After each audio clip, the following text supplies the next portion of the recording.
Hello दोस्तों, एक बार फिर स्वागत है आपका हमारे चैनल पर। मेरा नाम है वरुण और हम बात कर रहे हैं मध्य प्रदेश। तो मध्य प्रदेश की बहुत सारी चर्चाएं अभी तक हम कर चुके हैं। मध्य प्रदेश की हमने सिंचाई परियोजना की बात करी, कृषि की, पशुपालन की कर ली बात, और यहाँ पर खनिज संसाधनों की भी बात कर ली। ये बात ही अब आती है यहाँ मध्य प्रदेश के ऊर्जा संसाधनों की, क्योंकि ऊर्जा के क्षेत्र में भी मध्य प्रदेश पर्याप्त मात्रा में भारत में आगे है। साथ ही साथ इससे क्वेश्चन बहुत सारे बन जाते हैं जो बहुत सारे एग्जाम्स में पूछे जाते हैं। तो करना क्या है भाई, अपन को ये दोस्तों में शेयर करना है, वीडियो को आखिर तक देखना है और चैनल सब्सक्राइब करना है, ताकि आपकी पूरी तैयारी मध्य प्रदेश की यहीं इसी पर हो पाए। और अभी हम जो बात करने वाले हैं इस वीडियो में, वो बात करने वाले हैं ऊर्जा संसाधनों की। देख तो पा ही रहे होंगे, हालांकि आपको पता है ऊर्जा बहुत इंपॉर्टेंट होती है, ठीक है ना। और यहाँ ऊर्जा संसाधन भी दो प्रकार के होते हैं, परंपरागत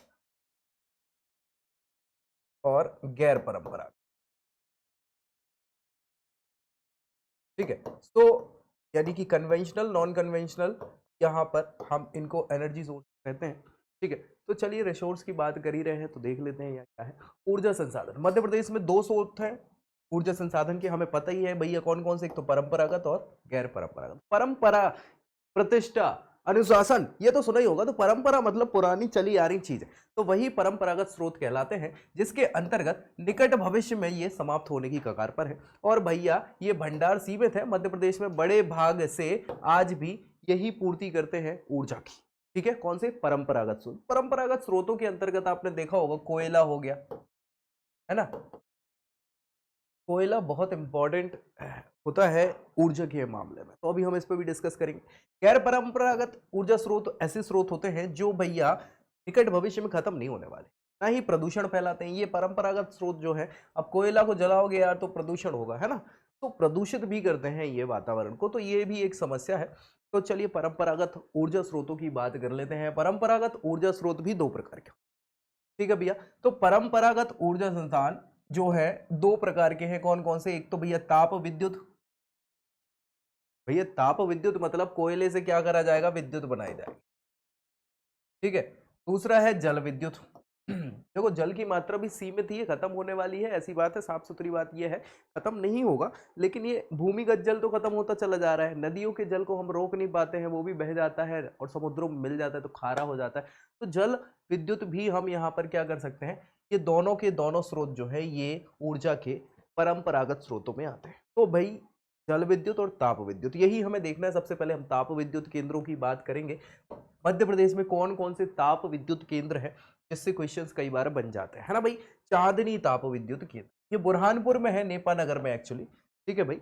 और याद रखिएगा कि ये सबसे पहला ताप विद्युत केंद्र है मध्य प्रदेश का। सीधा सीधा क्वेश्चन कई बार पूछा जाता है, ठीक है। तो चलो चित्र में आप देख लो भाई, ये तो मध्य प्रदेश का चित्र है, और इसके अंतर्गत जितने भी ताप विद्युत केंद्र हैं उन सबको हम यहाँ डिस्कस करने वाले हैं। ये बुरहानपुर में चांदनी ताप विद्युत केंद्र आप सुन पा रहे हो, देख पा रहे होंगे, है ना। नेपानगर जो है ना फैक्ट्री अखबारी कागज की, उसको ये क्या करती है? ऊर्जा प्रदान करती है। चांदनी ताप विद्युत केंद्र बुरहानपुर मध्य प्रदेश का पहला ताप विद्युत केंद्र है। सीधा सीधा क्वेश्चन यहां से पूछा जाता है, जिसको आपको भूलना नहीं है, कई बार ये क्वेश्चन पूछा जा चुका है। इसकी स्थापना 1953 में करी गई थी नेपानगर में, नेपानगर, है ना, बुरहानपुर में। 17 मेगावाट की इसकी कैपेसिटी है। और भैया तवा क्षेत्र का कोयला इसका, इस कोयले से, तवा क्षेत्र के कोयले से इसमें विद्युत उत्पादित करी जाती है। और पानी की बात करें, कोयला, पानी सभी तवा क्षेत्र का ही प्रयोग किया जाता है, तवा नदी का पानी और तवा क्षेत्र का कोयला, ठीक है। विंध्याचल ताप विद्युत केंद्र, ये सिंगरौली में है। याद रखिएगा ये सबसे बड़ा भारत का ताप विद्युत केंद्र है, सबसे ज्यादा एनर्जी प्रोड्यूस कर रहा है। ये देखोगे आप, विंध्याचल ताप विद्युत केंद्र, एनटीपीसी के सहयोग से इसको चलाया जा रहा है सारी चीजें। विंध्याचल ताप विद्युत केंद्र सिंगरौली में है, सिंगरौली के बैडन में है एक्चुअली, याद रखिएगा। और इसीलिए बैडन को मध्य प्रदेश की ऊर्जा राजधानी भी कहा जाता है। इसकी उत्पादन क्षमता 4760 मेगावाट की है। कितनी? 4760 मेगावाट की इसकी कैपेसिटी है, जो भारत का सबसे बड़ा ताप विद्युत केंद्र। सीधा सीधा क्वेश्चन बन जाता है अपने आप में, ठीक है ना भाई। सबसे बड़ा ताप विद्युत केंद्र कौन सा है? विंध्याचल ताप विद्युत केंद्र, जो बैडन में स्थित है, सिंगरौली में। और यार 4760 मेगावाट की कैपेसिटी है। NTPC, national thermal power corporation, इसके द्वारा ही ये संचालित किया जाता है और यह रूस की सहायता से एस्टैब्लिश किया गया था। किसकी सहायता से? रूस की सहायता से। ये क्वेश्चन भी पूछा जा चुका है मध्य प्रदेश पीएससी में। किसकी सहायता से? रशिया की सहायता से इसको एस्टैब्लिश किया गया था। इसके लिए कोयला जो है सिंगरौली की खदान से ही मिल जाता है और पानी जो है वो रेहंद नदी से मिल जाता है। ठीक है भैया, रेहंद डैम बनाया गया, उससे पानी आता है। सतपुड़ा ताप विद्युत केंद्र बैतूल में स्थित है। ये बैतूल देख पा रहे हैं यहाँ पे, तो सतपुड़ा ताप विद्युत केंद्र ये है, यहाँ पर बैतूल में है। ये भी अच्छा खासा बड़ा ताप विद्युत केंद्र है, जिसको सारणी में, यहाँ भैया बैतूल जिले में सारणी पड़ता है, जगह का नाम है, वहां पर स्थापित किया गया है 1967 में। कब? 1967 में इसको स्थापित किया गया था। किसकी सहायता से? अमेरिका की सहायता से। तो ये क्वेश्चन भी पूछ लिया जाता है। और 1437 मेगावाट विद्युत उत्पादन की क्षमता है इसकी। कितनी? 1437 मेगावाट विद्युत उत्पादन की क्षमता है, जो मध्य प्रदेश और राजस्थान का उपक्रम है संयुक्त रूप से, जिसमें 3:2 में ये उपक्रम में बिजली को क्या किया जाता है? डिस्ट्रीब्यूट किया जाता है। इस जल की जो आपूर्ति है वो माचना नदी के द्वारा की जाती है और कोयले की आपूर्ति पाताखेड़ा जो है या फिर नॉर्दर्न कोल्ड फील्ड, इन दोनों से, बिलासपुर से ही इसको कोयले और पानी की तो माचना नदी से हो जाती है इसकी व्यवस्था। संजय गांधी ताप विद्युत केंद्र, ये उमरिया में है। कहाँ है भैया? उमरिया जिले में संजय गांधी ताप विद्युत केंद्र है। ये देखोगे आप यहाँ पे उमरिया, ठीक है, संजय गांधी ताप विद्युत केंद्र यहाँ पर स्थित है।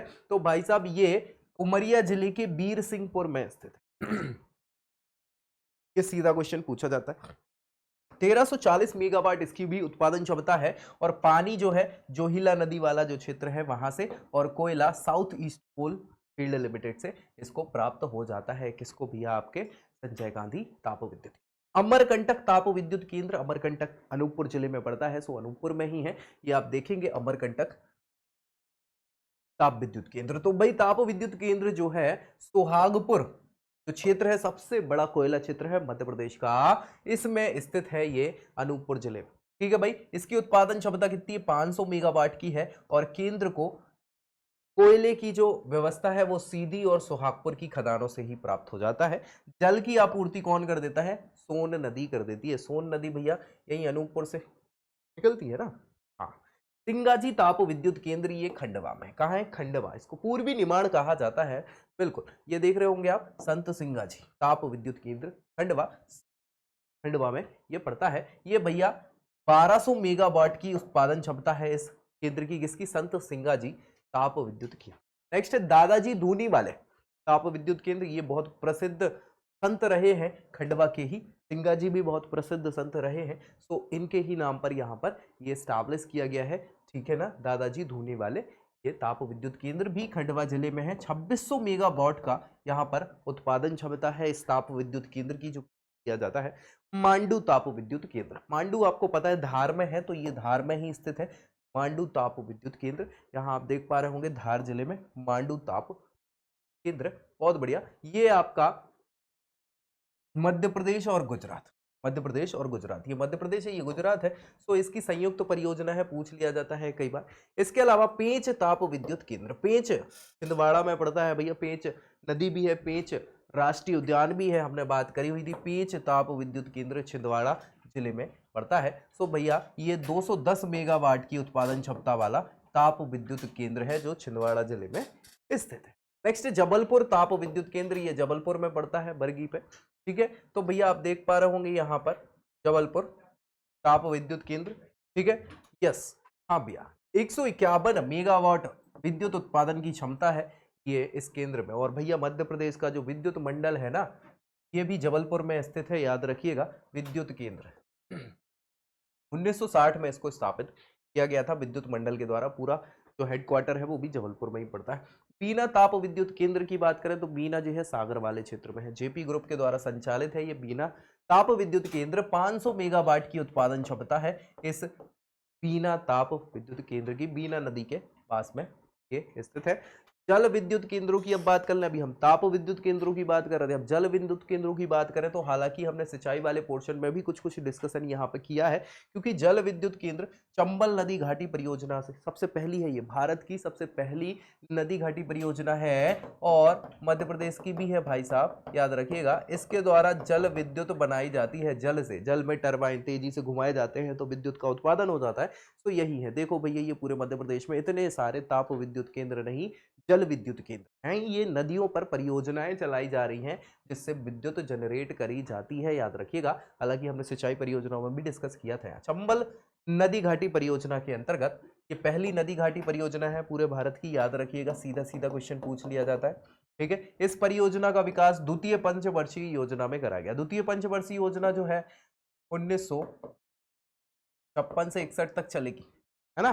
तो द्वितीय पंचवर्षीय योजना के काल में इसका शुभारंभ हो जाता है और यह क्या है भैया, जल विद्युत केंद्र, ठीक है। जल से विद्युत बनाई जाती है जिसके अंतर्गत 3 है, कितने हैं, 3 विद्युत केंद्र है। एक गांधी सागर जल विद्युत, राणा प्रताप सागर जल विद्युत केंद्र और जवाहर सागर, या इसी को कोटा बैराज भी कहा जाता है, जल विद्युत केंद्र, ठीक है भाई। तो चलिए सबसे पहले गांधी सागर जल विद्युत केंद्र की बात कर लेते हैं। गांधी सागर जल विद्युत केंद्र मध्य प्रदेश के भानपुर में है, जो मंदसौर जिले के अंतर्गत तहसील जोड़ी गई थी राजस्थान से हटा के, उसी भानपुर तहसील में ये गांधी सागर परियोजना स्टैब्लिश करी गई है, जिसके अंतर्गत गांधी सागर जल विद्युत केंद्र स्थित किया गया है, जो भैया 1960 में किया गया था। 1960 में मध्य प्रदेश और राजस्थान की ये संयुक्त परियोजना है। सीधा सीधा क्वेश्चन पूछा जाता है, हमने सिंचाई वाले वीडियो में भी डिस्कस किया था। और इसकी कुल उत्पादन क्षमता है विद्युत की कितनी, 115 मेगावाट, कितनी, 115 मेगावाट। और चूंकि दोनों की संयुक्त परियोजना है, 50-50 का अंशदान है, यहाँ पर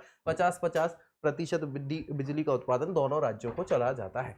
दूसरी है राणा प्रताप सागर जल विद्युत केंद्र, क्या, राणा प्रताप सागर जल विद्युत केंद्र, राणा प्रताप सागर परियोजना है, उसी पर स्थित है। यह गांधी सागर से 48 किलोमीटर की दूरी पर चित्तौड़गढ़ में, चित्तौड़गढ़ राजस्थान में पड़ता है भैया, है ना। तो चित्तौड़गढ़ में इसको बनाया गया है, किसको, राणा प्रताप सागर जल विद्युत केंद्र को। और भैया ये भी मध्य प्रदेश और राजस्थान की संयुक्त परियोजना है, जो चंबल नदी पे बनी हुई है। इसकी उत्पादन क्षमता कितनी है, 172 मेगावाट की है, जो भी 50-50 के अंशदान में मध्य प्रदेश और राजस्थान को क्या है, वितरित की।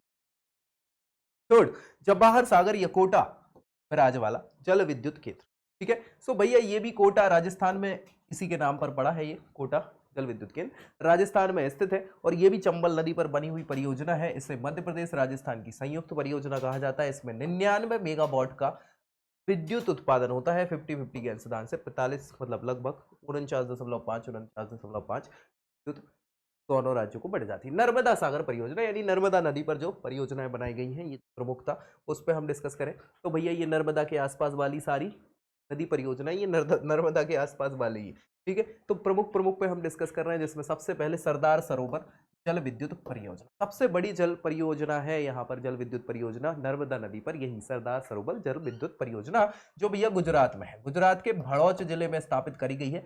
और इसकी क्षमता है 1450 मेगावाट की, किसकी, कितनी, 1450 मेगावाट की इसकी जल विद्युत उत्पादन की क्षमता है, जो मध्य प्रदेश, गुजरात और महाराष्ट्र, इन 3 राज्यों की संयुक्त परियोजना है। किसकी, मध्य प्रदेश, महाराष्ट्र, मतलब गुजरात और महाराष्ट्र की, जिसमें मध्य प्रदेश का हिस्सा है कितना, 57% का, 27% गुजरात को और 16% हिस्सेदारी महाराष्ट्र सरकार की या महाराष्ट्र राज्य की इसमें है।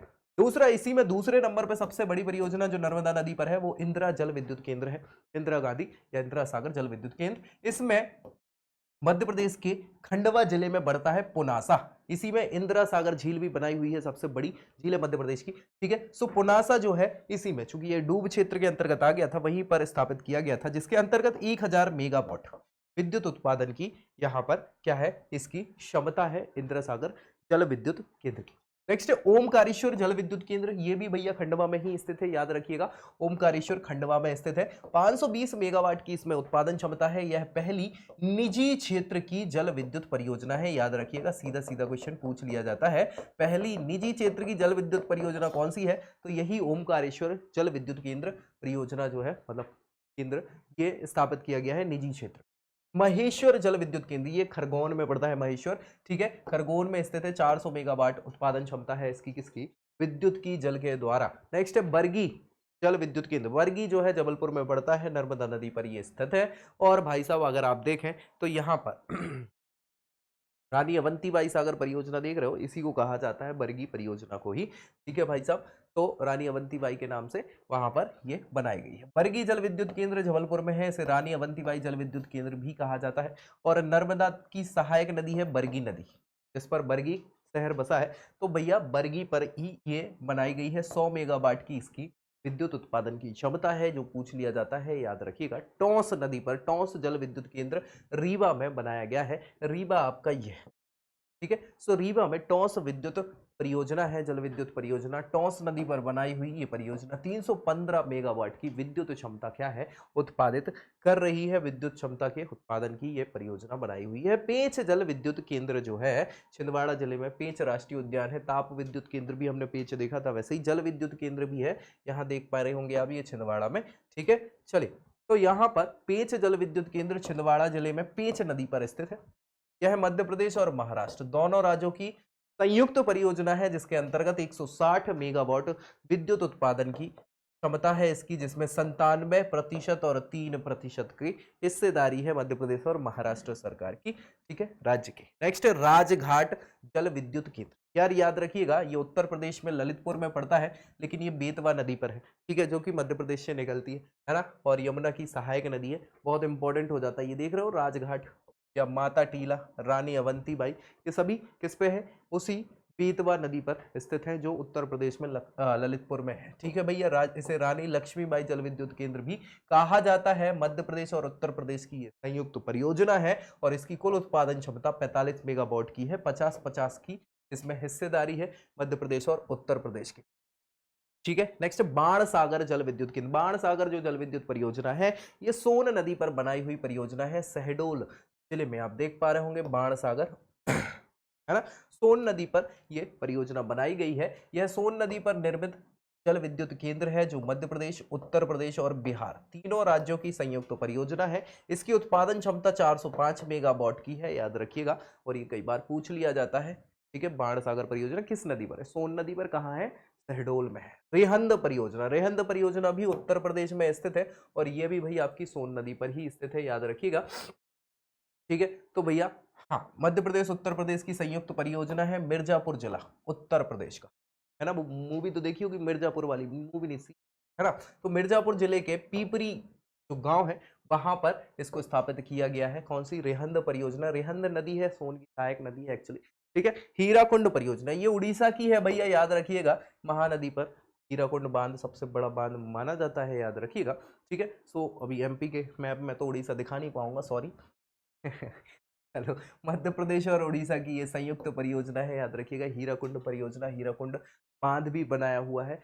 ठीक है ना। अब बात करते हैं, अभी हमने बात परंपरागत ऊर्जा संसाधनों की करी, गैर परंपरागत है ना ऊर्जा संसाधनों में भी बहुत सारी ऐसी व्यवस्थाएं हैं जिसके अंतर्गत हम ऊर्जा जनरेट कर सकते हैं। ये देख पा रहे होंगे, इसके अंतर्गत बहुत सारे स्रोत हैं। सबसे बड़ा स्रोत जो है ऊर्जा का, वो क्या है, सूरज है, सूर्य, और इसी से निकलती है सौर ऊर्जा, सोलर एनर्जी इसको कहा जाता है। हवाएं जो कभी खत्म नहीं होने वाली, चलती रहती हैं, तेजी हो जाती हैं, तो पवन ऊर्जा इससे जनरेट की जा सकती है। बायोमास, बायोमास आप समझ रहे हैं, बायोडिग्रेडेबल, ये जो कचरा होता है ना, उससे बनाया जा सकता है। बायोगैस, हाइड्रेन जल पंप, हाइड्रेन जल पंप, जल से यहाँ पर बायोडीजल भी बनाया जा सकता है। तो ये सारे के सारे ऐसे हैं, ये गैर परंपरागत ऊर्जा स्रोत हैं, जो क्या करते हैं भैया, ये खत्म नहीं होने वाले हैं भविष्य में। दूसरी चीज, ये पर्यावरण को नुकसान भी कम पहुंचाते हैं या ना के बराबर पहुंचाते हैं।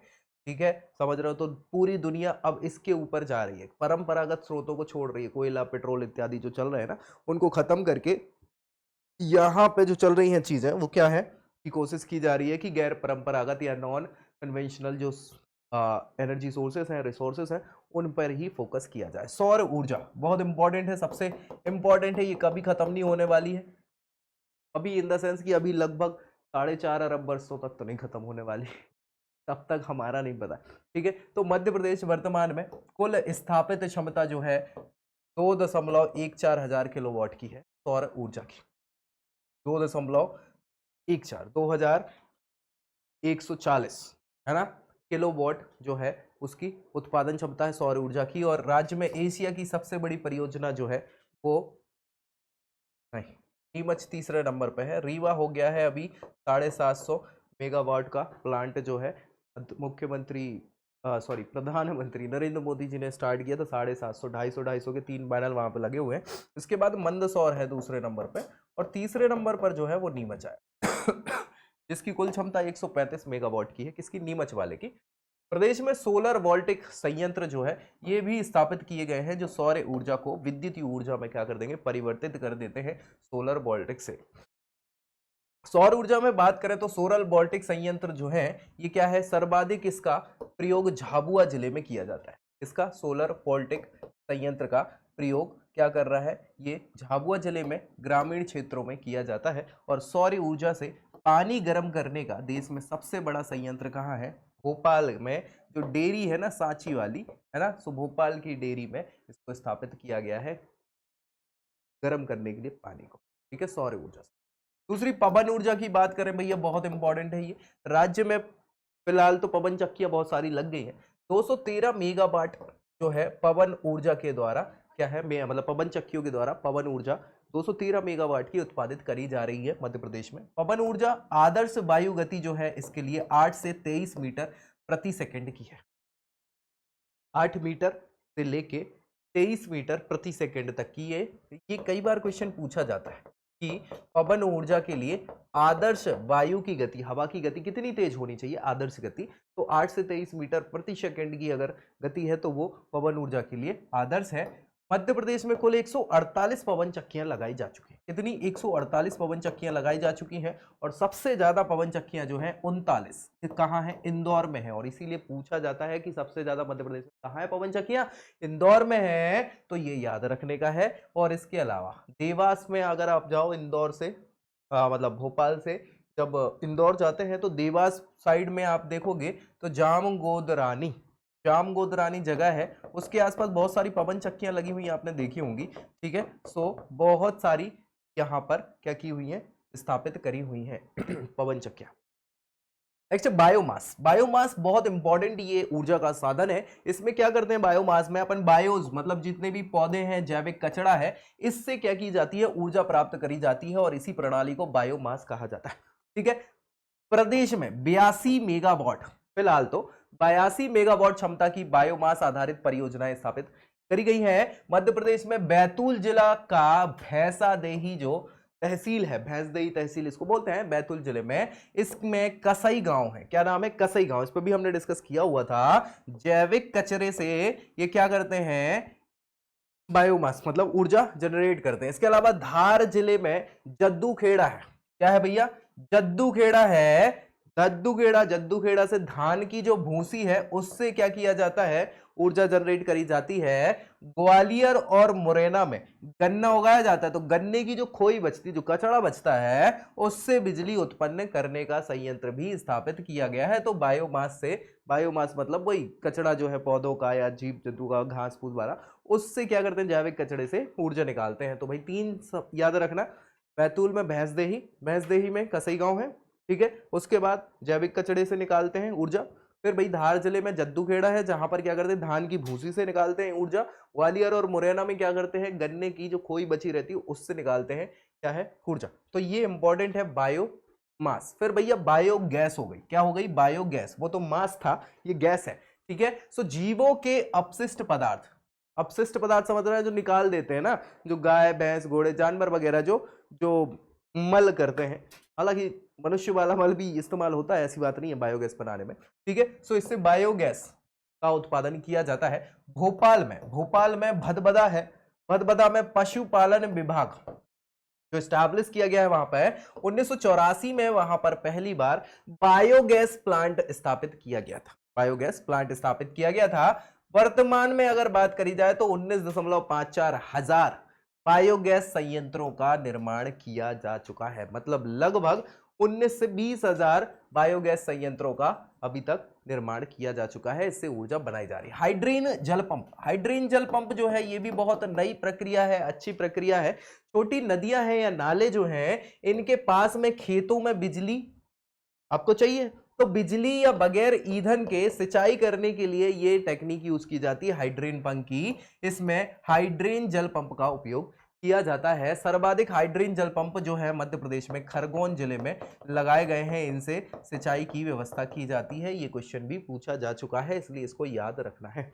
बायोडीजल, बायोडीजल का नाम तो आपने सुना ही होगा। ये एक पौधा है, पौधे से क्या है भैया, डीजल बनाते हैं, बायोडीजल जिसको कहा जाता है। जो पौधा है जेट्रोफा, और ये क्वेश्चन मध्य प्रदेश पीएससी में पूछा जा चुका है, ठीक है, और भी बहुत सारे एग्जाम्स में पूछा जा चुका है कि पेड़ से बायोडीजल कौन से पेड़ से बनाया जाता है, पौधे से बनाया जाता है। तो जेट्रोफा नामक पौधा है, उससे बायोडीजल प्राप्त किया जाता है, याद रखिएगा। मध्य प्रदेश में 40,000 हेक्टेयर में ये क्षेत्रफल है, उसमें क्या किया जा रहा है, यह जेट्रोफा नामक पौधा रोपा जा रहा है, रोपा गया है। मंडला जिला जो है मध्य प्रदेश का, उसमें बांसधारी गांव है उसमें बायोडीजल पर आधारित ऊर्जा संयंत्र स्थापित किया गया है। साथ ही साथ जेट्रोफा का तेल जो निकलता है, उसी तेल के माध्यम से ही ऊर्जा प्राप्त करी जाती है। सो ये सीधी सीधे क्वेश्चन जो है यहाँ पे मध्य प्रदेश के एग्जाम्स में पूछे जा चुके हैं, इसलिए इसको याद रखने का है। नेक्स्ट, इंदौर में अब हम जो बात कर रहे हैं, प्रमुख तथ्यों की बात कर रहे हैं मध्य प्रदेश के, जो छूट गए हैं चुटपुट से। तो इंदौर में स्थित देवी अहिल्याबाई होलकर जो इंटरनेशनल हवाई अड्डा है मध्य प्रदेश में, इंदौर में, उसका पहला सौर ऊर्जा द्वारा संचालित हवाई अड्डा इसको मध्य प्रदेश का बनाया गया है। पहला सौर ऊर्जा से संचालित हवाई अड्डा कौन सा बन गया है? इंदिरा गांधी देवी अहिल्याबाई होलकर इंदौर जो हवाई अड्डा है वो बन गया है। भारत में सौर ऊर्जा से पानी गर्म करने का सबसे बड़ा संयंत्र हमने डिस्कस किया था भोपाल में, सांची दुग्ध डेयरी वाला जो संयंत्र है उसमें लगाया गया है। और भारत का पहला सौर ऊर्जा पार्क, क्या भारत का पहला सौर ऊर्जा पार्क राज्य के राजगढ़ जिले में, कहां? राजगढ़ जिले में स्थापित किया गया है। भारत का पहला सौर ऊर्जा से संचालित टेलीफोन, क्या भैया? टेलीफोन एक्सचेंज शिवपुरी जिले में स्थित है। कहां? शिवपुरी जिले में स्थित है। ये पूछा जा चुका क्वेश्चन है। प्रदेश में पहला अभ्रक पर आधारित सौर ऊर्जा संयंत्र कहां है? होशंगाबाद के इटारसी में स्थित है। कहां पर? इटारसी में स्थित है। रीवा रीवा रीवा रीवा रीवा, और यही वो चीज है जो याद रखना सबसे ज्यादा सौर ऊर्जा रीवा में। अल्ट्रा मेगा सोलर पार्क, इसकी स्थापना करी गई थी नरेंद्र मोदी जी के द्वारा, है ना।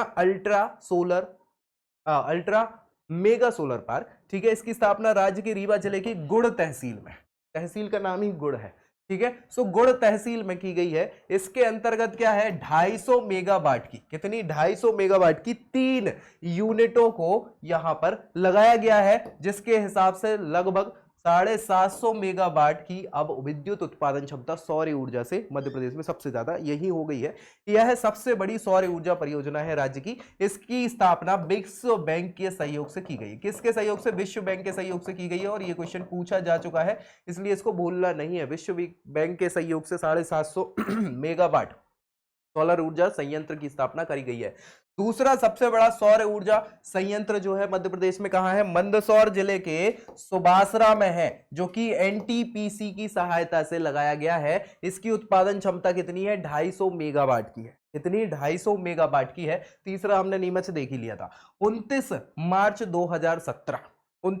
2017 को Kurnool ultra mega solar park की स्थापना कहां करी गई? कुरनूल कहां है? आंध्र प्रदेश में है। इसकी स्थापना की जा चुकी है, जिसकी क्षमता 1000 मेगावाट की है, और यह सबसे बड़ा हो जाएगा भारत का सोलर ऊर्जा परियोजना, ठीक है ना। सौर ऊर्जा परियोजना कुरनूल में। और इसी के साथ भैया हमने ये सारी की सारी ऊर्जा की डिस्कशन जो मध्य प्रदेश के संबंध में थी वो डिस्कस कर ली है। दोस्तों को इसको शेयर कर लेना। अगर कोई चीज नहीं समझ आई है तो इसमें कमेंट करके बता दीजिएगा, ताकि उसको हम यहाँ पर डिस्कस कर पाए और आपके जो कंफ्यूजन है उनको दूर कर पाए। चैनल को सब्सक्राइब कर लेना है, ताकि आपकी पूरी मध्य प्रदेश की तैयारी इसी चैनल पर हो पाए। और बस अगले वीडियो में अगली जानकारी के साथ मिलेंगे, तब